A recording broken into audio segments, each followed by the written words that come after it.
small business-based marketing agency, and they're really focused on developing a foundation that truly benefits small businesses. I think what you'll see today is that Sydney is really knowledgeable and has been an entrepreneur herself. She's going to share all of her tips and tricks and share with you things about online marketing, things that you can implement today to begin building your brand and your online marketing presence. So with that, I'm going to turn it over to Sydney and we'll go from there. Fantastic. I'm unmuted. Okay, we're good to go. So I just have to say thank you so much for inviting me here today. I have a ton to share on because Taylor had a ton of ideas of things that would be helpful to you all. So as much as I love seeing your faces and think this is for me, honestly, I am here for you guys. So we are going to go through a lot. I'll tell you what we're doing up front in each section so you can keep that in mind for when you have questions, write them down. I want to pause between big transitions, just to allow time in the chat box if you guys want to ask something, and I'll pick one or two just to go into. So with that being said, I will dive in. Taylor already mentioned everything we're doing here is to build this foundation for success for you guys. So you've seen my picture twice now, but this is me. I do work for Dot Edison Marketing, and what I do is business development for them. And so in case you want to know, instead of all of the businessy side of things, I am an outdoor enthusiast for all of my other hikers out there. I also love my kiddos in Woodlawn. And like she mentioned, I have been a former CEO of a social media software as a service and graduated from Stanford. So with that being said, we will dive in. So what is Dot Edison? We'll keep this short, but Dot Edison is all about helping the small business. And what that means is not having to deal with multiple contractors, not having to pay a fortune, not having the time to do it. This is who we're talking to. If you wear a lot of hats, Dot Edison comes in as one-stop shop marketing department. That's just an extension of your business. So if you don't want to touch anything that we're going to talk through today, call me if you need help. That's just what I'm here for. So we'll go ahead and dive in. Now, if we're going to talk anything marketing, marketing is a really big word. No one really knows what that is. We try to do pieces here and there, but we're going to talk through the three most important parts when it even comes to marketing. And we're going to connect all the platforms together. So more than anything, talking about a brand, you have to know your message. Once you know your message, it's all about visibility. And once you get that visibility, there's a next step. It's engaging with your audience.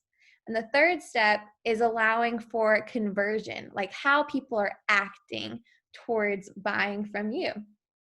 So with that being said, we're going to dive into visibility. This is critical. There's 4 ways that we're going to focus on visibility, and that will be SEO, localization, social media, and advertising. I'm going to tell you this is going to be the longest section because I have a lot of questions that I get from social media and advertising. So again, we'll take twice the space of questions once we get through these. So to start with SEO, since Lauren did a fabulous job before this, diving into the depths of how to set this up, I'm really just going to touch on it. So to simplify what this is to make sure your website is found on search engines based on the terms that a user, say anyone who goes to Google or wherever, to search for something to see if that matches the words that are on your site. Google is kind of like the matching service to the person looking in your business. So that's SEO. Like I said, Lauren already talked about that. So what I want to focus more on is localization. So if you're not familiar with localization, this is one of the most important and easiest things that you can do today. Localization is a fancy word of listings. So if you're on Google or Apple or Bing or haven't, you need to be. Because if you go on your phone right now, how often, I'm sure everyone knows this, when you look on Google Maps, you might search restaurant or chiropractor or roofing companies, and you go to that and it shows you on the map everyone that shows up. If you're not there, people aren't finding you. You can do that. So another way to think about localization is industry specific. So if you're like, oh, I have no idea how to find an industry specific listing for me, just type in the type of company you're in, because it will pop up the different options out there. So if you were to search, well, I'd say marketing companies, Dot Edison would pop up. Maybe someone else would pop up. Or if you're going to do a lawyer, if you are a lawyer, I put this example, the first thing would be lawyers.com or legalmatch.com. You click on that listing and all of those ones are included. The reality is you can do this paid or you can find free ones, but it's important, and that's what I'm bringing to this side, is the search rank when you set that up. So everyone's seen the screen to the right. I've seen it millions of times too, and I want to point out the order. So if you're not doing ads for Google, for starters, that's really the first thing that shows up when people search for your company. And that localization piece is this map piece right here. Have you guys seen that before? So if you're not set up, you're not even just not in the ads, you're not in the listings here. And then that website at the bottom is really where your site is. And if you don't have SEO set up, honestly, no one's going to find you. And that is crippling, especially since it's free to set up localization. So keep that information updated because your website needs to match these numbers. I recommend checking it once a month. And I have all this included in the PDF they're going to send out of how to actually set it up. So I'm just showing you, if you want to look later, I have all of this information that will teach you exactly how to set those things up. You must do that today if you haven't yet. So we're going to dive into social media now, and we're just giving you an overview.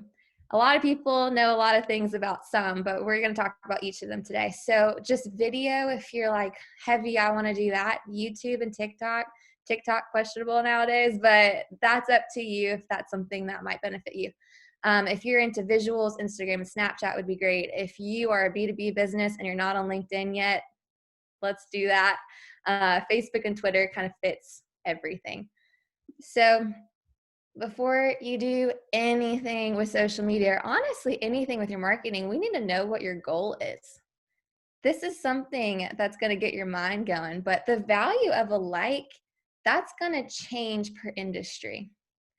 And so if we need to align our social media goals with our business goals to make sure that you're not discouraged, to make sure that you're not being misinformed. And if you're wondering what that means, I'll give you an example. So we have to think, what is a conversion for your business? What is a purchase? If it's t-shirts, if you're a t-shirt company, people can order completely online. They don't necessarily need you in between. But if you're a business coach, people are going to be needing to call you to set that up. So a t-shirt company and a business coach will have different goals, because if you're getting calls out the wazoo and that's really what's establishing and building your business, but you get 5 likes on a post, you don't need to be discouraged about that. You're doing the right thing. Whatever is happening, it's working for you.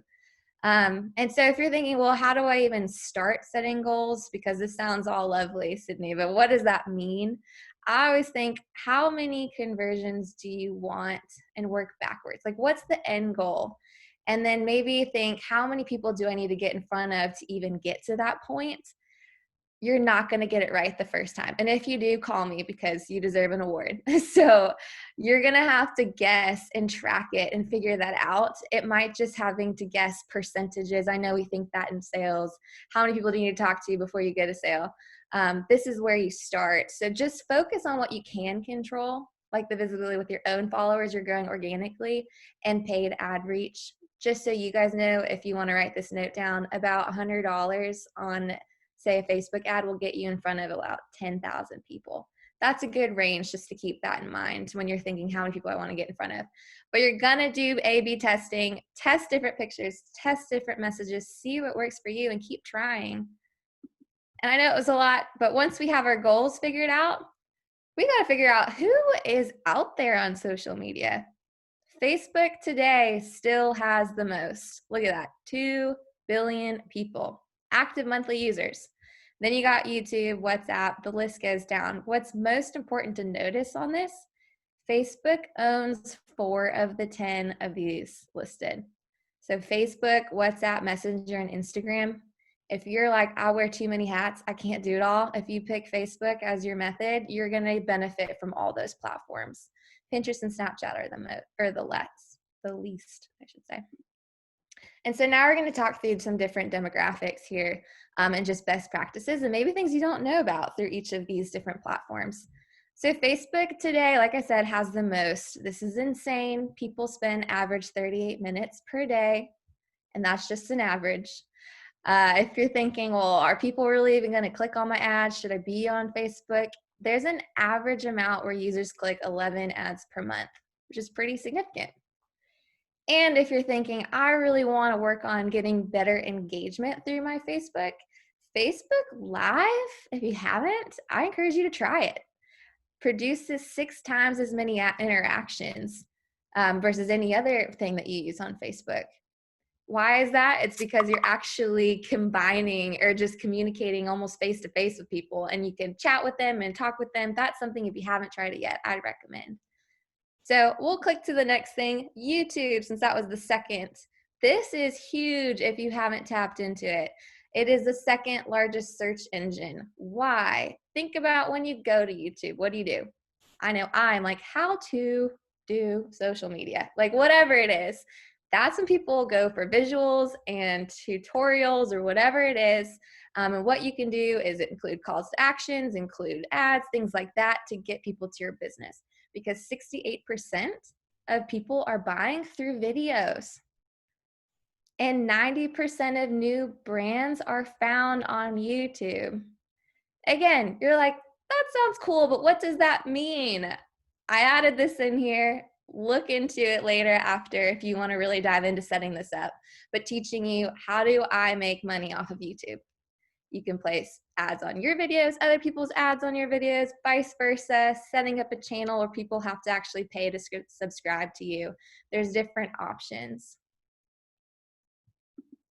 So now we'll talk about Instagram, because Instagram is the one everyone has questions about. It's changing all the time. But 10% of brand engagement, it's 10% more than Facebook here, just on Instagram. And if you are familiar with stories, that is insane nowadays. 2 billion stories are posted every single day. That being said, if you haven't done stories, if you don't know what that is, it's a temporary video or picture that you put up on your page. And if you get to 10,000 followers, which is kind of what I tap into that next bullet point, you can do swipe ups, which means you can add a link. Because right now with Instagram, not the average person can include links other than putting it in your bio on your profile. But if you have that many followers, should use linked on your stories, because 15 to 25% actually swipe up on these. And if you see in that visual to the right, 11% of social media users in the US are shopping on Instagram. So that's a huge tool if you can do it. But if you can't, I encourage you to look into influencers who can. And if you're like, I want to talk about influencers, but I've never known how, that's what this slide is about. And I'll kind of briefly run through it, because people are like, I don't even know where to start with them. What do they cost? Well, if you didn't know this before, every influencer is different. They charge based on their personal engagement rate. What is an engagement rate? It is the amount of engagements, meaning likes, comments, shares, divided by their followers, multiply that by 100. So that's going to be different for each person. But as an average, I went ahead and included here the micro influencer and the mid-level influencer. Now you can see it can be anywhere between $70 to what I have here, $250 per post, depending on who you're working with. And a micro influencer, the reason why I put smaller here is to tell you guys, anyone who's on this call, you're probably not going to go for the mega influencer that has 1 million plus followers for 2 reasons. One, no one can afford that. I can't afford that. 2, if you are doing that, the problem is we've gotten so accustomed to influencer world. We know that people are getting paid to post these things. So when you get bigger, and like the LeBron James who posed for Nike and he's not even in the photo, we all know he got paid for that. Who knows if he even owns Nikes? But when you talk to the smaller ones, they have more authenticity with their following. They're more tight knit. And your business, if you want to tap into that, to find someone who already has your style, who already likes what you're doing, that might be a really easy blend into them promoting you, especially if you have the budget to do it. So if you're like, great, well, how do I contact an influencer? Influencers are looking for you because that's what they make their money off of. So if you want to search relevant hashtags to your business, those influencers are doing hashtags the same because they want to meet you. That's how they know they're found.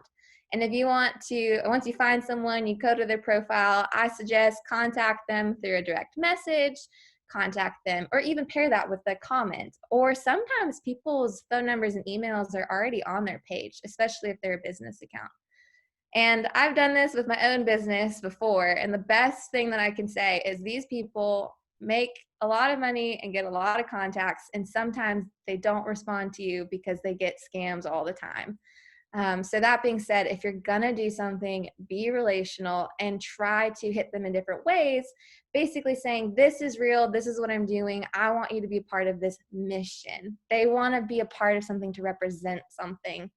And so why use influencers? Just again, as an overview, it is for a personal referral and it gets your business in front of a new audience that you didn't have before. Also, the bell curve of similarity, I like to call. The reality is an influencer's audience they're following is probably very similar to them because people who take interest in them probably take interest in the things that they talk about. So you might get in front of an audience, not just a new one, but one that also cares about what you have. So that's that for influencers. I'm not going to dive into Twitter just because you have limited time today and other things. This is really good for sports if that's something that you tap into. But yes, purchases are made here. Small businesses are here. But I want to move to LinkedIn. LinkedIn is huge for business to business. Before you even dive into the leads and sales side of things, 92% of the engagement on LinkedIn is with thought leaders. So if you're over here just wanting to talk about your business all the time, you're probably not going to keep that engagement because no one wants to be sold to. No one does. So if you can position yourself as an expert in an industry and share insights and also show yourself as someone that's personal, maybe some life things, show your family, whatever you're doing, that's going to create the engagement, which is going to lead to them contacting you. Or when you finally put something out there that's wanting someone to buy from you, they're already sunk into they love you. So they're going to listen. That's the place to start. Moving from that, 59% of lead generation happens through LinkedIn. Moreover, 50% of the traffic to your site comes through LinkedIn. I know I do this. If someone I'm looking for doesn't have good SEO set up and I can't find them online, what I do is I go to their LinkedIn page because I know their name. I click on the business that they work for and I press go to website. So if you're listening to this and you don't have a web or your LinkedIn page that's specific to your business, it's so simple and people find your site through that because a lot of times you're just networking, people find you. So I highly recommend setting that. It's so easy. But all of this to say, let's not try to be superhumans. No one can keep up with that. So even though social media is just one of the strongest tools that you can use digitally, real talk, it takes constant monitoring. It takes patience. It takes time to actually see those results. So I always suggest pick one and be awesome at it. And then once you get comfortable, you have a team to fill that, then maybe tap into something new. But don't try to do all at once. That's just going to be less results for you. So again, recapping, if you're even thinking back everything we talked about, now what? Remember, what is my goal? Work backwards. Who is my target audience? And decide which platform you need to be on. So we're going to talk about some best practices and close up social media pretty soon. But something that simplifies life for you when you're like, great, well, what now? I always try to suggest in strategy talks, let's identify your pillars. I will use the example of a cupcake shop. So if you are a cupcake shop, that's your business, you're thinking, well, what's next? What you could do, one of your pillar could be personality, being personal. So that could be, I'm going to post pictures of me cooking. I'm going to post pictures with my kids, my friends eating my cupcakes, things like that. The like human being pillar. And then the other pillar could be, I want to share recipes I make, recipes I found, recipes my kids love, things like that. And that's your second. Your third pillar could be, um, say it is maybe different tools like a mixer or some kind of spatula or whatever it is. Maybe it's the latest and greatest thing out there for making cupcakes. I'm going to focus on those things. What this does is it makes it a lot less overwhelming when you're trying to come up with social media. If you're like, these are the 3 things I do, it doesn't leave anyone confused. They know when they follow you, they're going to be getting their recipes and they're going to be getting their tips and they're going to be able to see your personality. That's why people engage with you. So identify your pillars, stick with them.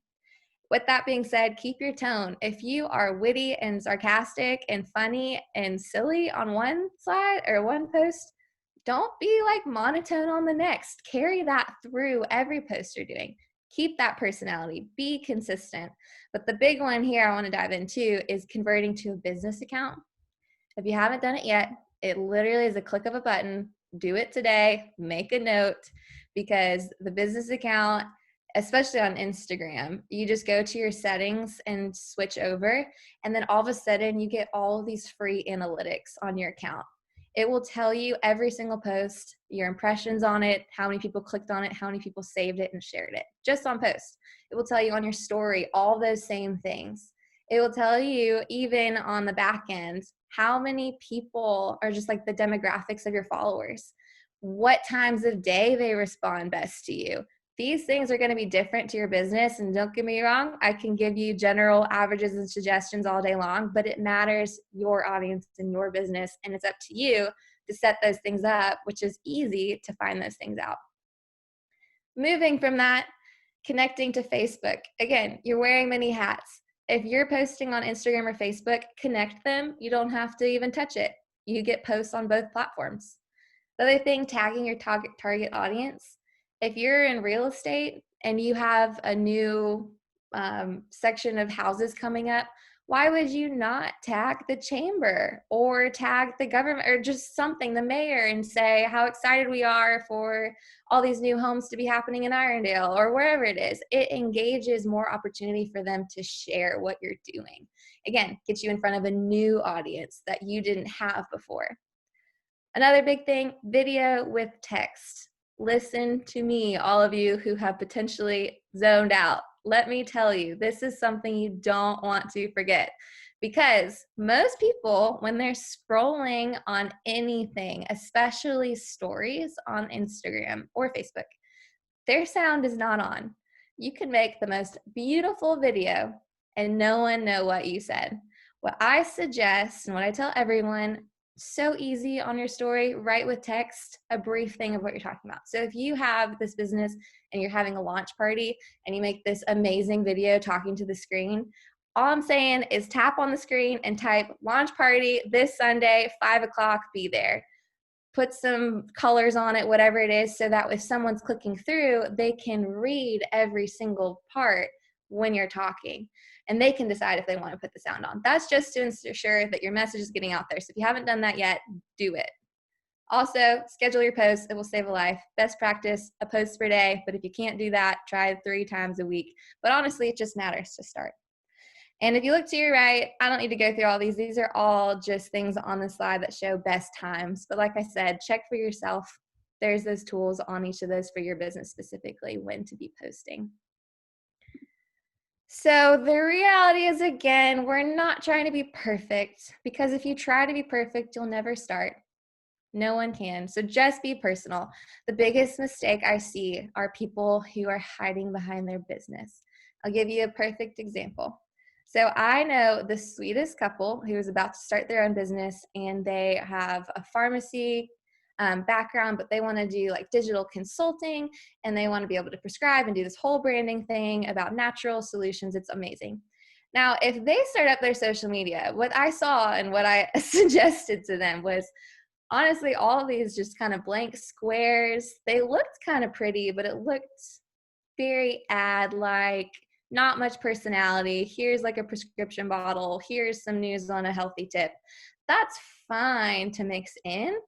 But what I wanted to see was like, where's the two of you? Newly married couple, 1 year, beautiful people, have all these ideas. Why are you not posting selfies or when you got your business license or when you finally set up your first session, whatever it is?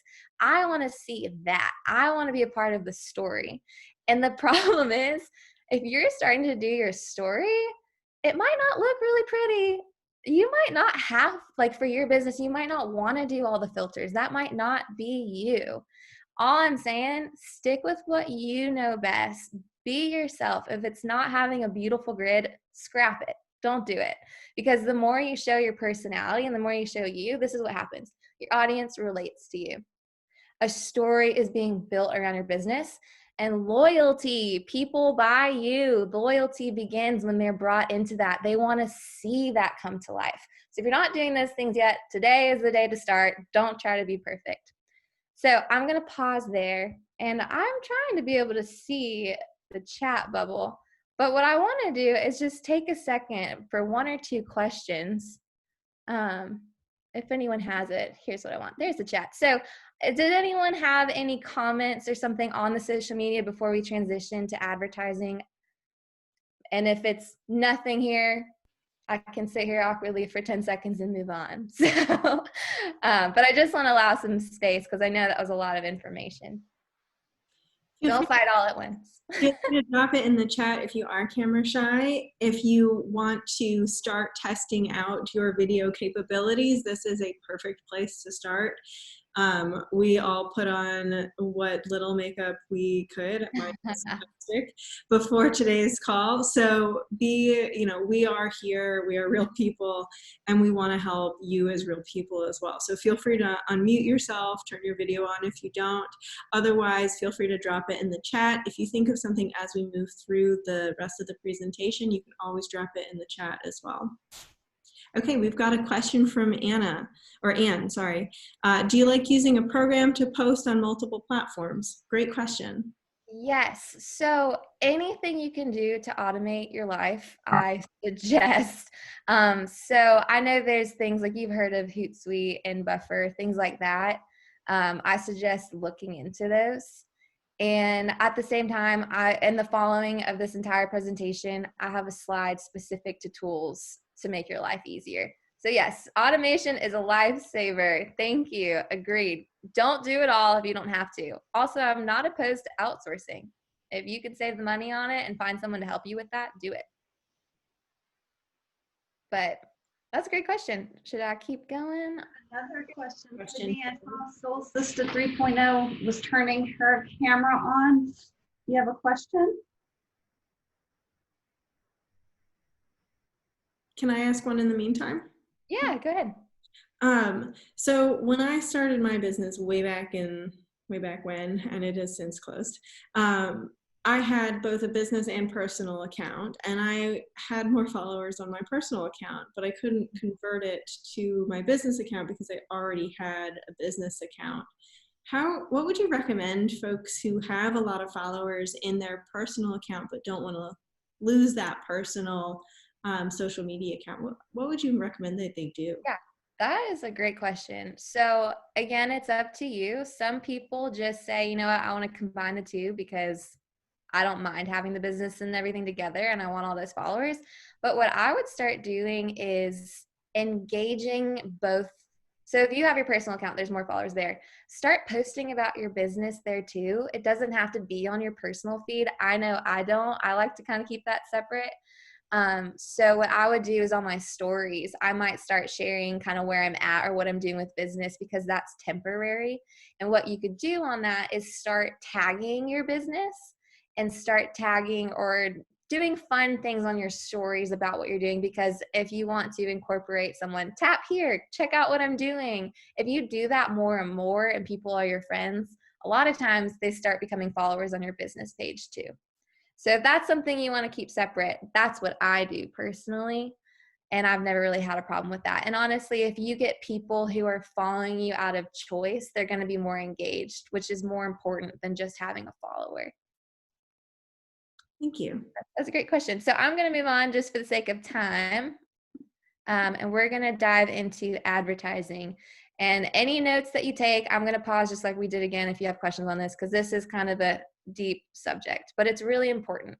So we're going to talk through audience definition, Facebook ads versus Google ads, tips on how to actually make an ad, and the pros and cons of each. So before we do anything, again, know your audience. Think about right now, if you've got your pen and paper out, write this down or just start engaging here. So who are your customers? What do they do? It's easy in layman's terms just to say, what do you think first when your customer is coming to do business with you? Are they searching for you on Google? Like, do they have a high intent of finding you? So if you're a restaurant, is someone going to be typing in restaurants near me? Or if you're a roofer, is someone going to say roofer, blah, blah, like that keyword? Or are you someone who is like, I know how old they are. I know it's going to be a female who's in Mountain Brook who likes dogs, like things like that. What do you think of first? And that's going to decide which avenue you go down. So once you kind of figure that out, come with me here. So here's how we split the two. Facebook ads are gonna be the people who are the Mountain Brook moms who love dogs. That's when you're thinking demographics. Then if you're thinking Google ads, these are the people who are going straight to a search engine to find you. They have the high need, they know where they're going, they're looking for someone to pop up right away. Not like social where you're like, I think they would like this, or I know you better than you do. Let me put it in front of you before so you can buy from me. So that's the difference between the two. And then thinking, well, how many people are out there? What's going on between the two? 1.4 billion daily active users are on Facebook. That's insanity. Moving towards Google, 3.5 billion searches per day. Now, let's think about what are these platforms? Because we tend to think Facebook, we literally think the app or the feed. Don't forget that Facebook has its own network that Facebook owns. Facebook owns so much. So they're tracking so many different things in data. Facebook's got Instagram, like I already said, they've got Messenger, they even have like internet.org. So that being said, wherever anyone's liking pages, buying things, doing things, they're tracking all of that. So it's a heavy amount of data right there.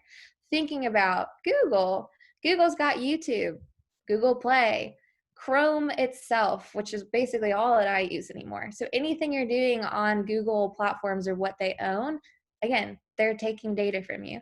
I was talking this through with Taylor Clark the other day, and she goes, oh my gosh, this is terrifying.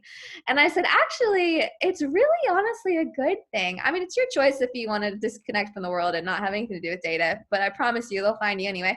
But that being said, I know personally, I'm not at the stage of my life where I'm like wanting ads and things popping up about baby food all the time. Or heck, I don't want Depends older generation diapers to be showing up on my computer. Like, I don't want that. I want things I'm interested in. So that's kind of a benefit to it. Think about it. If you're a business thinking ads, you're trying to make someone's life easier and you're just utilizing the tools that are out there. There's no problem with that, right? So again, dividing the two. Facebook, you've got your local or your locations, your audiences, your interests, behaviors, demographics. I'm about to dive into that deep with you guys, just to show you what's out there. And then, like I said, with Google Ads, here's the differences. They're really about keywords. They're not as deep into demographics. They're just more specific what someone's searching. And across the board, I always suggest tapping into Facebook ads first. Reason why? It is no-brainer Facebook is cheaper. It's no-brainer that they have more to offer when trying to figure out who you're trying to get in front of. And you can see that right here. The funny thing is, literally, Facebook's cheaper in every single industry because it changes per industry. That's what this slide is. The only one that's different is finance and insurance. But really across the board, if you're doing Facebook ads, it's going to cost you less. And again, overview, Facebook ads, about building awareness, growing your audience, showing new products someone doesn't know before. Google, if you're like sales heavy, I need people to find me, that's where you should go. But most people here, and most people, like I suggest, always go to Facebook. So we're going to just briefly run through this. Again, you have this to look through later of just all the options that you can do with Facebook. So location, like I said, that Mountain Brook mom, you can find her. You've got languages. You've got if did they graduate from college? Are they whatever age, male, female? Are they in a relationship? Do they have a certain amount of income? What type of home are they? Do they live in an apartment? Are they a first-time homeowner? Are they employed? Are they a business owner? You can see here all of the options. And again, the point of this entire presentation is to try to simplify this for you. So I'm not here to overwhelm you, just gonna tell you, pick one or two, maybe three. Don't try to answer every single one of these. It's just gonna help you target what you're trying to do. So that was on demographics. Now we're talking about interests. Interest is where Facebook is tracking based on pages that you like, activities, things like posts that you like. It's kind of insane that they capture all of this. Again, it's to our benefit as businesses. But an example I wanted to give here would say, because a lot of people don't think about even advertising for a job position. If you're looking to hire, why not? So what you can do is say, I want to hire another salesperson or whatever for our marketing company. I could put out in an advertisement the job application or anything information I want to get out there. And I might click the interest of advertising and I might click the interest of sales, because people who typically like things and do things in these interests, those are the people I want to get in front of. So that's one example. If you are a jewelry shop and you want to get in front of someone who's about to get married, check off the engaged. Maybe they like things that are in weddings. Those are the people you want to get in front of. Food and drink. If you're a brewery and you're trying to get in front of people who like alcoholic beverages, click that one. And so Facebook really gives you a lot of options based off of interests. And this last one is behaviors. So behaviors are finding people based off of what they've already purchased. So like I said, think back to the big network that was overwhelming, but Facebook owns lots of things. Any type of purchase that has been for a car on something or whatever it is, what people are doing, you can track who's bought things in the past to say, this is the type of person that buys these types of things. And you can do that as well. So travel, maybe someone clicks on all these different travel offers. You can do that for your business too. Whoops, we skipped one. There you go. So that was all when it comes to demographics, interests, and behaviors, what you can do. This is just a slide to show you, okay, well, how do I even make an ad? When you do that on Facebook Business Manager, it doesn't always show you what you're doing before you do it. So don't make the mistake that I've done before. Your headline is not at the top. Did everyone hear that? Your headline is actually underneath the photo. So that's this photo over here. You can see all the different places of when you type in just the different things where it's going to show up. So this is a very important slide. Your ad text, keep it to a sentence or two. That's at the top. Your description is going to be underneath your headline. Keep that to a sentence or less. When you're making your headline, numbers are awesome. A sense of urgency is great. Like this one's beat the holiday rush. Or if you want to ask a question, it might say how to beat the holiday rush. Just create something that's going to make them click on it. And that's where the call to action is huge. Ad Espresso is where I got all this info from. They searched 750,000 ads to find out what was most successful. The learn more button, the shop now, and the sign up calls to actions actually were the most effective. And the biggest point on this that will make sure that you don't waste time and money, people, listen to this. If you have an ad and there is a call to action and they click on that ad, it does not need to send them to the homepage of your website that has nothing to do with that ad. Everyone hear me? So if someone clicks on that call to action and it sends them to your site and it has nothing to do with it, that buyer is going to get confused and they're going to leave. They're going to go find something else. You need to make a landing page or have something on your site that you're sending them to that's going to bring them right to what they want from you. So these are things you have to think ahead of time. What's the buying process? And final pros and cons, I'll skim through this. Basically, Google Ad is not as user-friendly. However, they have deeper data than Facebook when it comes to buying and things like that. But when you're talking Facebook, it is a lot user-friendly, and you can also do a deep dive into demographics, like everything that I just showed you. Con would be with Facebook, it does take time when it comes to creating your ads because there's going to be photos and different text that you have to think about, whereas Google, it's honestly just promoting a landing page or whatever it is. It doesn't take as much of that. So with that, again, I will pause because that was a ton of information on advertising. And if anyone has any questions here on something, I would be happy to answer them. We'll open up the chat again. Before we dive into questions, can you just, what is CPC?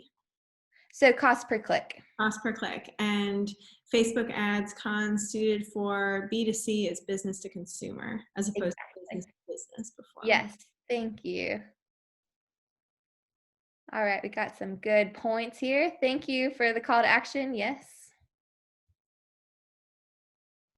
I will wait another second and move on. While we're waiting, I've got a question. I always have questions on these topics. Yeah.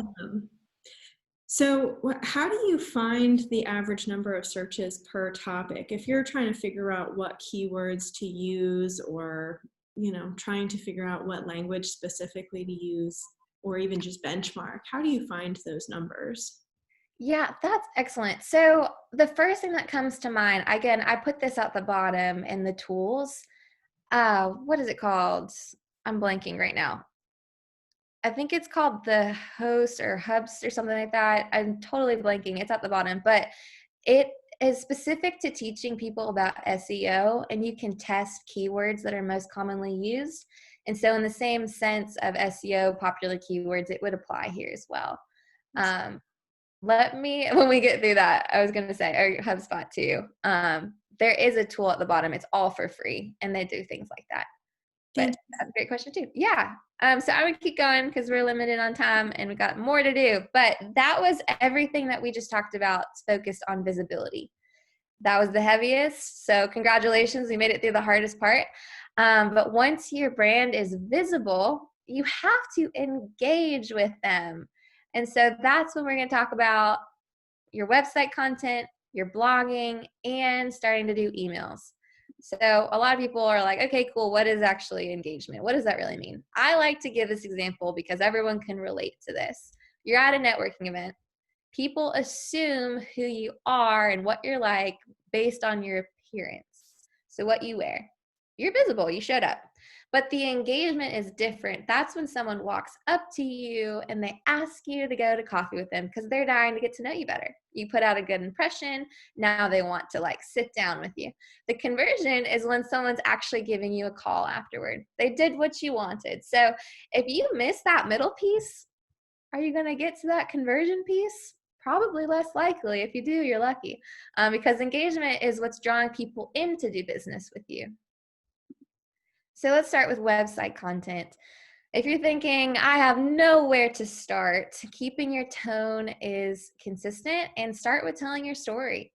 Again, this is important, but more importantly, in that story, the customer needs to be the hero. The business is not what's most important. If I'm going to your site, I want to know how you're going to make my life better. I don't really need front and foremost what is the history of your site.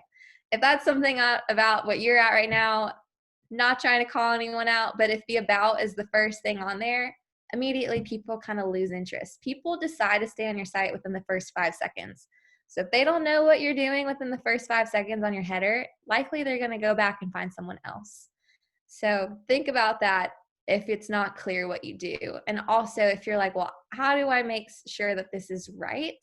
You can get deep into content and kind of lose yourself there. So the checkpoints that you can have, ask yourself, every page, can my customers see themselves here? Can they see themselves getting what they need? Can they see themselves reaching their greatest potential through what I'm offering them? That's a good question. And if the answer is no, maybe rethink that. And this slide is going to be a little like, I have no idea what this is for maybe some of you, but the following slide is going to give you different resources of how to make sure this all goes together. So usability, is it responsive? Performance, is it fast? Is it secure? It's like a click of a button. If your website says not secure, I'm going to give you a resource to fix that, just to make it HTTPS, especially someone who I just worked with was an insurance company. And I said, did you realize it's not secure? Because I want to be secure with my insurance. And it's little things like that that feeds in, even though it's not really about insurance. I just need to know, do you care about the details? So look into that if you aren't sure on your own site. Social, if you are on those social pages, Google really likes it to see those links from your website to your social media, because it helps with your SEO. And like I said, you guys already know what SEO is. Do you have fresh relative content? Are your keywords on there? Your backlinks? Not just are your backlinks there, are your backlinks working? If these things are broken, Google's like, they're not keeping up with me, so you go down, down, down, and we don't want that. So if you have no idea what that is, or for you, here, again, you'll get this whole slide deck, but here are different resources to test those things that are all free. And you can put your own site in there and kind of just check with those sites, and they'll tell you where you are with that and tell you kind of what to do next to make sure those things are fixed. So keep going. Now we're moving on to blogging. Everyone's like, oh, I don't have time to blog, but here's why you should. Blogging is very useful. Helps you with SEO because your keywords and current content are up there. So if I am, like I said, an insurance company, and someone's going to Google, and you don't necessarily have this as an ad, but someone searches in Google, what type of insurance should I be starting at this age? If you have a blog written on that and all those keywords match your blog, the cool thing is it's going to bring them to your website, which is huge. Also, it helps with educational marketing. So like that insurance example, if you're teaching about some new policy that's out there, first of all, having it out there so someone can search it if they're wanting to know more about it, they can read it on your website, but you give an opportunity for people who are already with you to learn something new that you're offering. It's to teach them something. Always having a call to action, it's going to direct them to your website. So blogging, if you have the time to do it, I recommend for all of these reasons.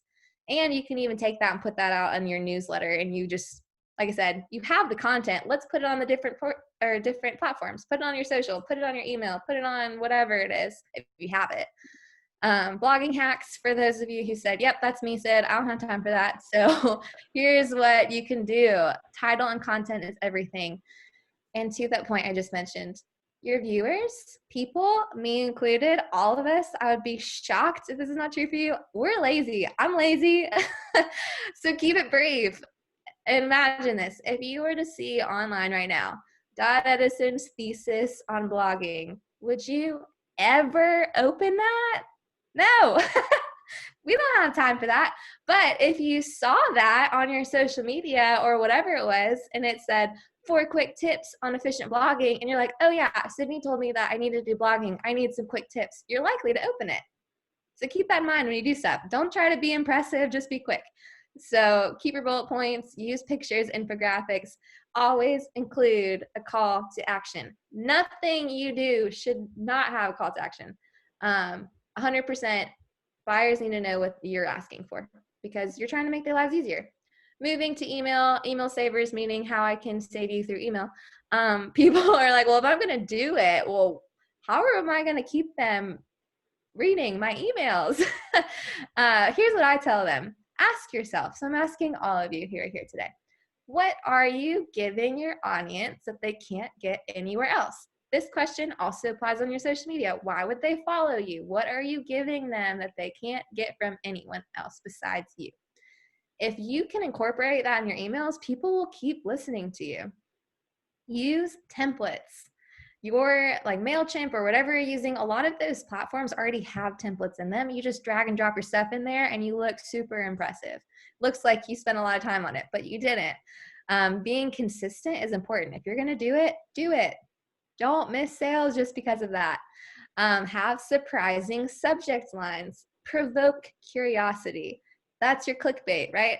So I have a friend of mine who only keeps email newsletters from a company because they're so funny. They make her laugh every time. She doesn't really need anything from them. She literally just keeps them because she thinks they're so funny. So be different. Like I said, everything we're talking about here, be you. Know your tone and go out there and do that. Whatever that means for you, there aren't really rules. So if your business is fitting whatever that incredibly sarcastic wit, your buyers are probably going to be that way too. And they want that from you. Like I said, call to action. This someone told me, ask what you want or you will never get what you want. So include that. That is that on email savers, and we are at 2:55. So keep your questions for the next time I pause. I'm almost done. So converting with your brand. A lot of people have this misunderstanding of what conversion is. A conversion is an action saving your brand time and money. So this is the last piece. Like I said, we're wrapping up soon. So keep your questions. A lot of people think that conversion is just a sale, but a sale is just one type of conversion. Like I said, it's that call from that prospect, if that's what you want. So to understand what I'm saying there is to be like, you could have perfect marketing. You have a perfect advertisement, a perfect landing page, all these things put together, but it's possible that your business price point isn't right. Or maybe, which none of you on here would have this situation, I'm sure, but if you have poor customer service and that's what's hurting you, it might not be a marketing problem. So that's how marketing and sales kind of are different. But sale in itself, like it is a type of conversion. So completed contact form, all these things are different things that you're asking someone to do that like it is a step of conversion if they're doing what you wanted them to do. But if you're like, heck, I just want to know what are smart things I can do for more sales. These are some things. Think through and outline. How do you outline your customer buying experience? Like when they go from your ad to your website, what are the things that are incorporated from step to step until they buy? Do you have pop-ups of discounts or whatever it is? Do you have a chat box that's available? You can pay. It's not that expensive to have one of those. Just so if someone has a question, they can get answered right there. Maybe you want to upsell. What that means is if you have a t-shirt company and before they get to the checkout, there's a, did you know we do frames or koozies or whatever it is, add this for X much amount more. You can do things like that. Like I said, call to actions. Most importantly, the least amount of clicks as possible to purchase. That's what you want to do for people. But be consistent and be available.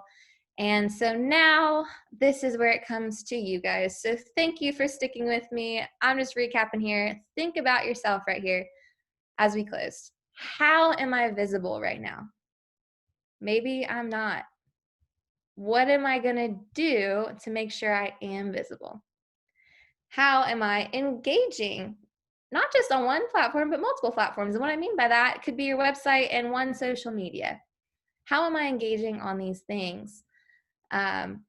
Or if I'm not, what am I going to do? And how am I already moving my audience towards conversion? Or what are things that I can incorporate today that we talked on to bring people to doing what I want them to do? And it's time to take action on that. So this is what I promised you all. Again, don't do it all if you can't. No one's asking you to. A lot of people here, they're doing a million other things. Here are some tools that can help you with that. Like I said, if you can outsource and you have that in the budget to outsource, do it. If you don't have time to blog, honestly, Fiverr, which I have on here, they do blogs for you. So really, I'd recommend checking some of these things out and bringing it all together again. Like I said, marketing can be overwhelming because it just sounds like a lot. But if you break it down, like we said, it really can be simple if you just pick a few things at once. But me, Dot Edison, all of us, like we're here to help. And again, it's all about building that foundation. So like I said, Dot Edison does have a package for small businesses where heck, you could do all this yourself. But if you're like, I get it, like I know I could, but I don't want to, like, or you have questions, feel free to contact me. But that's that for today that I have. So I know I didn't get a chance to stop at the last thing. So does anyone, we have like a minute left. I might kick it over to you, Catherine, but if we have more questions, I'm happy to talk about them. I see something from Taylor. I was just kind of prompting people to really think about whether or not they've thought about their customer experience, soup to nuts. I thought that was a really great tidbit to really think about what that customer interaction looks like in the time they click on the social ad to your site and beyond. I had a quick question. Sure. So you raised a great point about analyzing your site and your site traffic. How often do you recommend that people do sort of that deep dive into looking into how people are interacting with their site, what pages are getting the most views, all of that, what frequency? Honestly, all the time. Like, if you are not actively putting anything out there, honestly, that's just on you. Like, it might not really matter to you to be looking because it's probably not going to change if you're not doing a blog or a social post or an ad. But if you are doing those things, like I said, you're not going to get it right to start. Like, that's why you have to test them. And the only way you're going to know, did this work or did this not work, is if you have those analytics set up.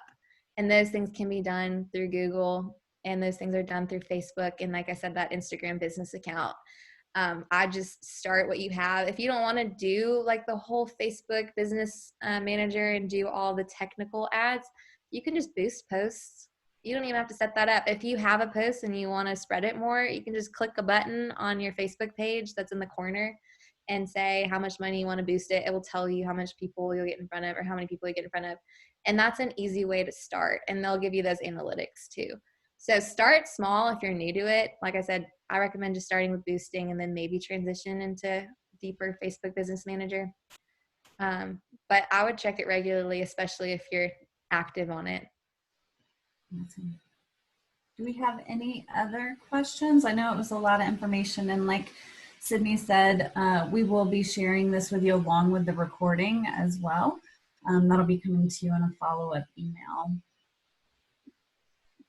Do you have any COVID specific thoughts? And when we were designing this series, we were thinking about how we can do the most for folks who didn't have access to the PPP and EIDL loan. And so we're constantly working with small businesses that are deciding whether to use their scarce resources to pay back rent or insurance premiums or put it towards marketing and sales so that they can get more revenue in their business. What are your thoughts on that, Sydney? I am so glad you asked that. And that is a complicated question because if you really are needing money to just have your rent, like that's just, everyone's kind of in that hard spot right now. But at the same time, which this was kind of hard for me as I'm trying to advise people, if you do have that money that you can put towards marketing, but you're just holding on to it, it's just hurting you. Like if you can put a little bit into your marketing, that's what's actually going to keep you afloat. So if you have a great idea during this time of how you pivoted and adjusted and you're not sharing with people, you're not going to be benefiting from your thing that you did. And even if you don't want to do paid things, be active in your emails. Do the things on social media that don't cost money and start tagging people. If there are some of your favorite buyers or someone that has something, ask for someone to send in a picture or have a competition or a giveaway to say, what's your favorite thing? Tag me. You know, there are ways to get promotion without spending money. You just have to get a little bit creative. Like I said, giveaway is a great idea. That's honestly one of the biggest things that creates followers and shared accounts and just information is just you have one thing that you have money for and you have 100 people promoting you. That might be a really great idea right now. So if you have inventory, converting that to cash by using either, any of these mechanisms that you talked about earlier, either Google or Facebook or YouTube, things like that, that's how you can get the ball rolling again. Because a lot of the times, or a lot of the businesses that I work with, and give us a shout out if you're in this position, if you're stuck with inventory and you're facing tough decisions on your cash flow, it's hard to be like, yes, I'm definitely going to do this, because our brains are so crowded with other stressors right now. Yeah, if I'm thinking about that right now, the first thing I would do is fix up the things that don't cost money. So fix up the things that I know myself I can do on my website If you don't know that, then go to your social media. Start posting more, start tagging your followers, start tagging your buyers, do the shout outs, do a giveaway. Try to think about the promotion that doesn't cost money. That's a great point about email, Sydney, is that it's very little investment to do. And your point of sale system, hopefully you've been capturing that pre-COVID. And if you weren't one of those people that captured that contact information pre-COVID, I hope that during this time and beyond, you will collect that information so that when something like this happens, you can connect with your customers in other ways. And email's here to stay. I know there's some people in the chat who mentioned if you have more questions, my email, like I said, is up on the screen. I don't have your contact. So if you want to shoot me an email, honestly, that's my cell phone. So don't abuse it. But I'm just kidding. I have it out there because I just want to be available for you guys. So feel free to just shoot me a text or an email if you guys are on this call. I'd be happy to engage in that. Will you do me a favor, Sydney, and just hit forward on the slides real quick? Oh, like, yes. respectful of everybody's time, but I want to make sure that they're aware of what's coming up. Catherine, are you joining Jarlicia for this session on Thursday? Hold on, you're muted. I'm muted. I will be on the call. Okay. But Jarlicia, having a background in accounting and working in the depths of QuickBooks, is the absolute pinnacle of professional when it comes to doing this. She's got everything prepared. So I'll be there to lend a hand and support, being a former QuickBooks user myself. But she's running the show. All right. So this is a 2-hour crash course, basics of entrepreneurial finance and a QuickBooks deep dive. If you missed Jarlicia's first session, I encourage you to go to Rebound BHAM on YouTube. We'll send a link in today's email as well that's going to go out and follow up. But she is so accessible. You know, I've heard a lot of people talk about financial statements, and Jarlicia does a phenomenal job of making it really unintimidating. So I encourage you to join us on Thursday. Then next week, we've got Pitching Like a Pro. And really, your story is the most important story on the planet. And everybody needs to hear it. So whether it's in an elevator or at the dinner table, getting that right and being able to kind of expand and retract that based on your audience is really important. So we're going to teach you how to pitch like a pro on Tuesday the 1st from 2 to 3. And then we also have staffing and your competitive advantage on the 3rd. So we encourage you to go to reboundbham.eventbrite.com, check out what's coming up. And then if you'd like to receive text reminders to make sure that you don't miss this content, you stay informed about what's coming up, text Rebound to the number that's here. We thank you so much for joining us. We welcome your feedback. This content really is for you to help sustain you and to help you thrive. So I really hope that you'll give us your feedback when you have a moment. It's important as we look forward. Anything to add, Catherine, before we part ways? Just that you won't find another QuickBooks deep dive like this for free. So ASBC offers a QuickBooks deep dive and it's $75, and we do as much as we can for free. This is the only one that I know about aside from going to QuickBooks YouTube page, but this is personalized content. She's going to do a great job. As with that, all of our events are no cost. So please continue following us. If you have a question or a topic that you'd like to see covered in the future, let us know, because we are here to help, and we need your input to do that, because we're not just doing this because we like seeing our own faces. Amen, girl. On that note, I want to thank everybody, especially Sydney, for being here, taking time out of her day to walk us through some of the most complex issues in marketing.